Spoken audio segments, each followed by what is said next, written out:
So this is my story. August 19th, 2000, I was, I died uh, for, for a long period of time, between 32 and 38 minutes. Left the farm early in the morning with my bike on the back, and I was going down to ride with my friends that we rendezvous from downtown every morning. We ride between 28 30 miles and have a cup of coffee. Rode out. Everything I'm telling you is not what I remember, it's just what I was told. Rode out on our way to Scituate. I fall off my bike. Apparently I told the guys I'm like really short of breath. I can't get my breath. So they knew I was very disorientated and out of breath. Something wasn't right. So they called 911. Told them I was sitting up. I could converse, but there was definitely something wrong, and they should send out the emergency vehicles to assist. So they did. They could go 90 miles an hour. They could come just, basically the speed limit, which they did, based on the fact that I was still conscious. They literally arrived and my heart stopped and I was out. They immediately started oxygen, CPR, and they used the Lucas machine. So try to restart my heart through paddles, muscle stimulants, nothing worked. And I guess I was out now for going on a half an hour, and my angels, I call them, was driving by. He was part of an EMT crew that was out on another call. They were coming back in and stopped in to see how we were doing. And they told it, hey, we lost this guy. There's nothing we can really do at this point in time. He said, hey, have you used muscle stimulant? And he says, yes, we have. He said, well, I think the old muscle stimulants that we used for the heart were better than the new ones. And so they're online with the social hospital, and they said no, he'd already been given the first muscle stimulant for my heart, and it was out of protocol. And I think I'm quoting him correctly. He said, the guy's dead. There's nothing else we can do for him. We're basically just going to bring him in, and this is the end. So they said, sure, go ahead. And obviously, I'm sitting here talking, so my heart started. So I go through a series of really unusual events to get care. So I wound up in Mass General because they had no idea what had happened. They had checked my arteries and all my valves and everything were working fine. So they really had no idea why my heart had stopped. They called Mass General, the cardiac ward, and the cardiac ward, just Andrew Aboud was there, who was an intern, and he was studying under one of the top people in the cardiac area, Hannah Gagan, who was a specialist in amyloid. And that's actually the condition I have, is the amyloid stopped my heart. So Andrew picked up the phone, requested to see the film, and they showed it to him, and he said, we need him in here right away. I don't have a bed, but get him in here right away. So I was transported, and I still have no memory. Now, but I have three things that are ringing in my head, just like, I think you could call it an angel had spoken to me, my subconscious, I don't know. The first one was, that's why you came here. I had to move from Nova Scotia 32 years ago. I had to be at that exact spot, at that exact time, Otherwise, that second group of EMTs doesn't drive by. He doesn't suggest I use the second muscle stimulant. I'm dead. Like literally, I'm sure there's some place, but the probability of finding another place to replicate that set of circumstances is in the billions and trillions, I don't know. Second thing is, it's not profound, but for me it is. You take nothing with you. And that was really powerful, like very powerful. I had no really any understanding of how powerful that was, but based on the fact that, kind of the poster child for most stuff when you die, that would have been me. I've owned a number of homes, a ton of different things, a lot of stuff. Yeah, so that was pretty strong message. And the third thing, and it's pretty simple, again, not profound. Life's all about love and relationships. And the old story of I always love the hymn, "The Amazing Grace," a wretch like me. So I'm not the worst person on the planet, but I got plenty of faults. And relationships are something I'm probably not really great at. Loving, yeah, at a price. So it was pretty profound that those things were ringing in my head.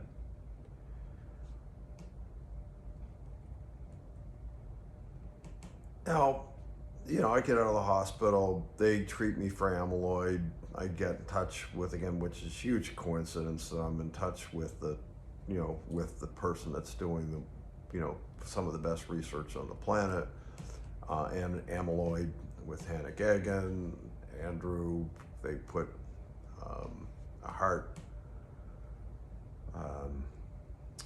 something in my heart just in case it gets out of rhythm, or if it stops, it'll actually shock it and put it back into, hopefully restart my heart. So, now I go about my life. I can look at the sky and it's like, wow, this is pretty amazing. The sun, this is a pretty amazing experience. Like, this is pretty cool. Like, what is this? Like, what really is this? This whole human experience. It's like, what's really going on? And then I'm like the busiest guy on the, like I'm just a busy guy. I got lots to do. I get back, I want my life back. I had no license because I can't drive, but I want to drive again. I want to get back on my bike. I want my life back. I want to get in my gardens. I want to ride my bike. I just want back in my life. I want my life back. And then it's slowly but surely, it starts to sort of change. And I start to really feel very empty. That what I've done with my life is really not the right thing to have, to have a great experience in life. But it's basically is that I've been a very busy person that has accomplished a lot, but I really had missed the most important aspects of the experience of life. So I start to dream, and I know everybody has near-death experiences, have different things happen to them. Some people see their relatives and go to the tunnel, bright light, they can see above their body. I didn't have that happen. But now I start to dream. And my dreams are, I die. And most people wake up before they die. I don't. I dream like I die. now I go to the most beautiful, it's like going home.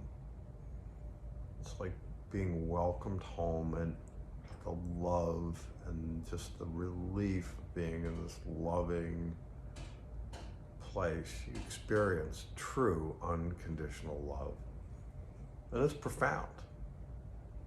And it's like so powerful. There's no drug on the planet that would make you feel like this. And now I'm like, oh, this is really, like, life is getting really hard.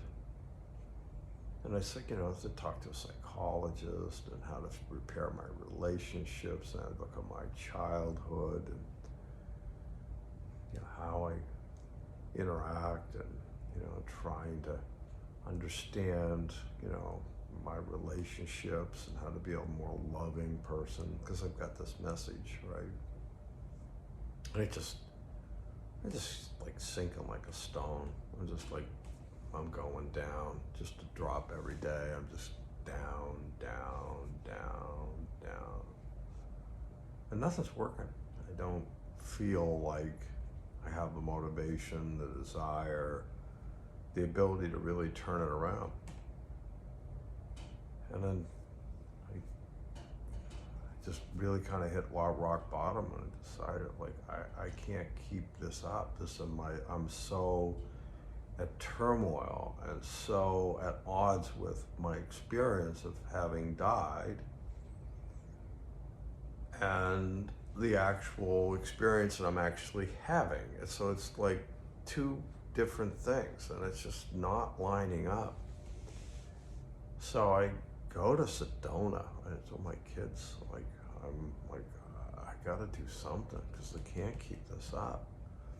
And I'm gonna go have a spiritual journey, and nothing against organized religion, but I knew it wasn't about religion. It was about a spiritual connection that I was looking for somehow to fill this void, or give me a different path or a different journey that I could go on. And I met a lot of different practitioners out there. It was a great experience. Different people had different, I was introduced to breath work, enneagrams, basically energy. But one of the things that started to resonate with me was the ability. Most of the people I spoke to said, in order to get your soul healed, you had to love yourself. Okay, love myself. That's a pretty interesting concept. Yeah, I think I'm a good guy. And I really start to analyze it. I start to really think about, do I love myself? And then I kind of put things together a little bit differently at that point. Because now I know the human soul has when you die, you experience what the human soul is craving on earth, which is unconditional love. I mean, that's what I experienced, is profound. And now I start to go, okay, that's the experience that I'm having here, that I want to have here, that I had when I died. And then you look at your life, and then you look at, nothing against my parents, they're wonderful folks, but you're given conditional love. That's what you're basically given, is conditional love. If you do this, this, and this, then you're conditionally loved. That's okay. So now you're raised, so let's just say now you're going to behave yourself, you're going to do what you're told, you're not going to cause problems, you're going to, basically you're going to be a good kid, and then they're going to raise you, teach you to go out and make a living and be able to provide for yourself, which is not bad, but it's at odds with our soul, the experience that we crave and want is not conditional love. It's unconditional love. You think about it. So now you take, for me, my experience is you take a wiggly child and you stick him in a desk. And because of some of the traumas that I had when I was a kid, I had separation anxiety. My parents would leave, and I really had a hard time in their absence. So I would literally cry myself to sleep practically every night. It was very difficult. So, out of that, anxiety, a lot of fear. So now I go to school, I have learning disabilities. I really can't sit still. I've got these anxieties that are, coming out of my personality. And now we're going to really start the judgment here. Now we're going to pass, fail, not performing. You take all of that work, you take it home. Your parents punish you because you're not working up to potential. You're not doing the things you're supposed to do. You're not functioning up to your industrial training method of being optimally doing as you're told and being able to perform. So this is a very judgmental thing. And again, it goes back to, what you want to experience is unconditional love, and what you get is a completely different circumstance. So this is like completely opposite. Now we go into our teenage years, and I don't know about you, but no matter what, I mean, your nose is too long, your lips are too big, your ears are floppy, you don't like your name, you don't like anything, you're just kind of, but you're really doting your self-confidence, and of course now you don't have much self-love for yourself, so you can pick yourself apart. You go through this dating process, which is just tumultuous for most people. So we get through all of that and kind of straighten that out. Now you get off to, now you're gonna go train yourself. Now you've been your parents will give you, an industrialized conditional love to be able to behave yourself and do things. Now you conditionally went through the education system, pass, fail, judgment, whatever. Now you go through the judgment process with peers trying to find a spouse, you get that all done, and now you're gonna go off to work. Well, that's kind of interesting. So now we're going off to work, which is, again, now you have all these insecurities that you brought up with your past and for me, I'm going to accomplish a lot. I'm going to show all those teachers and my parents and everybody that doubted me that, boy, I was really, you guys judged me wrong because I'm going to accomplish all of you. And to a certain extent, I did. I accomplished a lot. Went to work for Wall Street, Merrill Lynch, top broker, way overperformed based on my age and what I brought to the table. Sales, I just always excelled. In my athletics, I'd excelled. But it was always underneath, there was always a tumultuous unhappiness, a lot of chaos, a lot of upset emotions. But what I would do is modify my behavior and just accomplish more.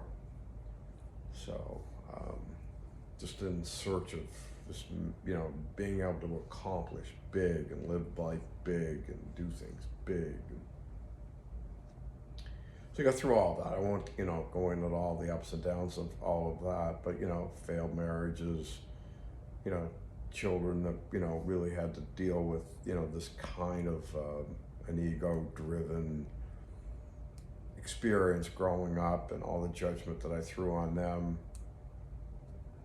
And so then, you go through all of this, you go, so I keep modifying everything, and I'm trying to be a better person and work hard and accomplish, be good to my family, do the right thing. But again, there's always never I would call a loving, joyous person. I'm functionally happy. but with undercurrents of really very great sadness. And then this event happens. And what I start to realize is that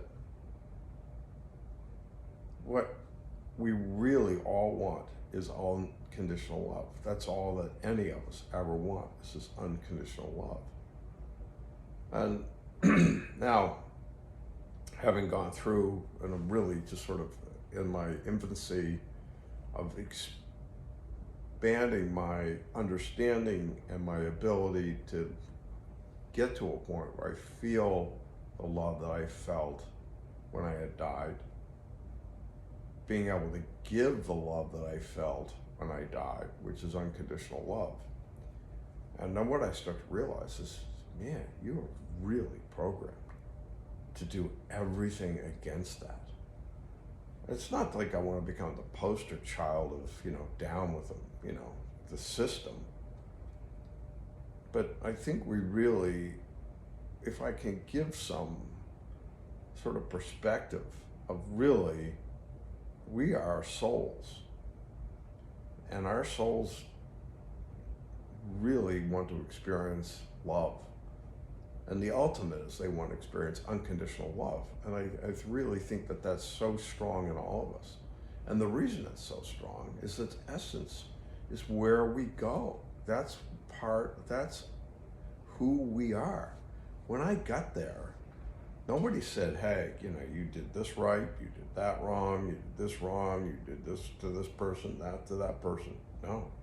When I got there, first of all, I didn't take anything with me.